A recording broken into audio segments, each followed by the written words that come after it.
28 दिसंबर 1937 को महाराष्ट्र के मुंबई में एक बिजनेस परिवार में एक ऐसे लड़के का जन्म होता है जिसका जीवन बचपन से संघर्ष से भरा पड़ा होता है, लेकिन अपने मेहनत और लगन के दम से वो ये कर दिखाते हैं जो कि आज के भारत के युवाओं के लिए एक प्रेरणा है। हाँ जी दोस्तों, हम लोग बात करने वाले हैं टाटा ग्रुप के अध्यक्ष रतन टाटा जी के बारे में, जिनके जीवन में बहुत सारी कठिनाइयां आई हैं। आपको बता दें, जब इनकी उम्र केवल 10 वर्ष की होती है तब इनके माता पिता नवल टाटा और सोनू टाटा का डिवोर्स हो जाता है। इनके बचपन की शिक्षा दीक्षा इनकी दादी नवाजबाई टाटा के द्वारा की जाती है। स्टार्टिंग स्टडी के लिए इन्होंने मुंबई के कैथरेड स्कूल और जॉन कॉनन स्कूल से +2 तक की स्टडी कंप्लीट की। इसके बाद ग्रेजुएशन में आर्किटेक्चर और आर्किटेक्चरल इंजीनियरिंग की पढ़ाई के लिए कॉर्नेल कॉलेज में एडमिशन लिया और 1955 से 1959 तक अपना ग्रेजुएशन कंप्लीट किया और इसके बाद 1961 में इन्होंने अपना बिजनेस मैनेजमेंट कंप्लीट किया। देखते ही देखते इनकी उम्र बढ़ती चली जाती है और 1961 में ये पहली बार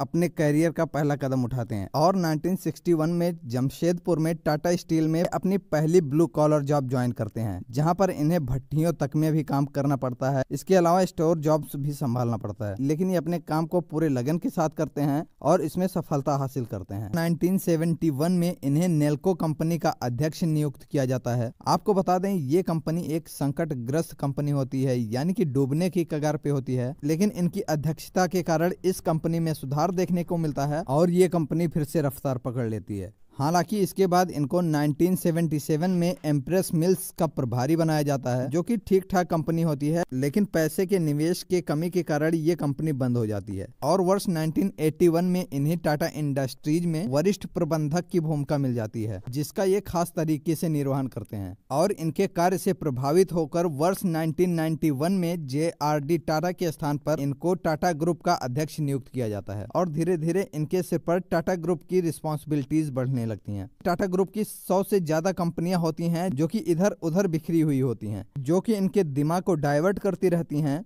तो सबसे पहले रतन टाटा अपनी कंपनी को संगठित करना चाहते हैं और अपने दिमाग का विस्तार करते हुए ये सोचते हैं क्यों ना अपनी कंपनी को न केवल इंडिया में बल्कि वर्ल्ड में विस्तारित किया जाए। और यही सोचते हुए वर्ष 2000 में इन्होंने अपनी चाय टाटा टी को यूके की कंपनी टेटली के साथ जोड़ते हैं, जहां से इनको बहुत अच्छा रिस्पॉन्स मिलता है और धीरे धीरे टाटा टी को यूके में भी पहचान मिलने लगती है। इसके बाद वर्ष 2004 में टाटा मोटर्स का पार्टनरशिप दक्षिण कोरिया की कंपनी डाएयू मोटर्स के साथ करवाते हैं, जिससे कि इनकी कंपनी को एक बहुत बड़ा बूम मिलता है। और यहीं न रुकते हुए वर्ष 2007 में ब्रिटेन की स्टील कंपनी कोरस स्टील के साथ टाटा स्टील का नाम जोड़ते हैं और अपने बिजनेस के विस्तार पर लग जाते हैं। इसके साथ ही साथ वर्ष 2008 के आते आते ये जैगवार लैंड रोवर के साथ भी पार्टनरशिप कर लेते हैं, जो कि एक एक्सपेंसिव और महंगी कार कंपनी होती है। जैसे ही ये कार बना लेते हैं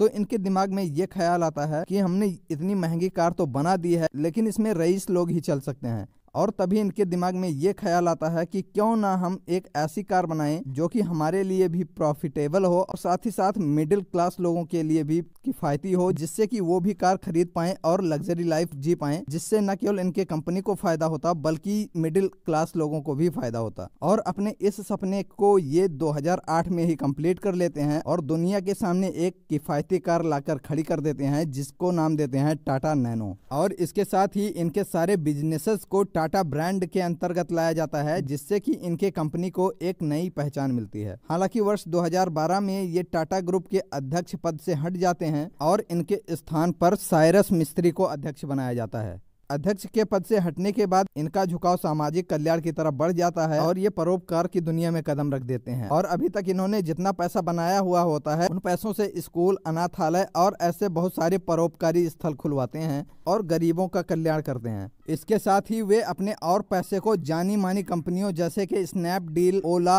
अर्बन लैडर, फ्लिपकार्ट कंपनियों में इन्वेस्ट करना स्टार्ट कर देते हैं। और इनके सामाजिक कल्याण के लिए इनको बहुत सारे पुरस्कार भी दिए गए हैं, जिसमें कि वर्ष 2000 में पद्म भूषण और वर्ष 2008 में पद्म विभूषण भी शामिल हैं। इसके साथ ही साथ इनको विदेशी कॉलेजों से भी सम्मानित किया गया है, इसमें कि इंडिया के भी कुछ कॉलेज शामिल हैं, जैसे कि IIT मुंबई और IIT खड़गपुर, जहां पर इनको डॉक्टरेट ऑफ इंजीनियरिंग का सर्टिफिकेट दिया गया है। और 9 अक्टूबर 2024 को 86 वर्ष की उम्र में मुंबई के कैम्ब्रिज हॉस्पिटल में ये अपनी अंतिम सांस लेते हैं। दोस्तों, टाटा जी की स्टोरी हमें ये बताती है जीवन में परिश्रम और संघर्ष के साथ साथ परोपकार भी आवश्यक है और इसकी छाप उनके चेहरे पर बखूबी झलकती है। दोस्तों, कैसी लगी आपको ये स्टोरी प्लीज कमेंट बॉक्स में जरूर बताइएगा और ऐसे इन्फॉर्मेशन के लिए चैनल को सब्सक्राइब, वीडियो को लाइक और शेयर भी कर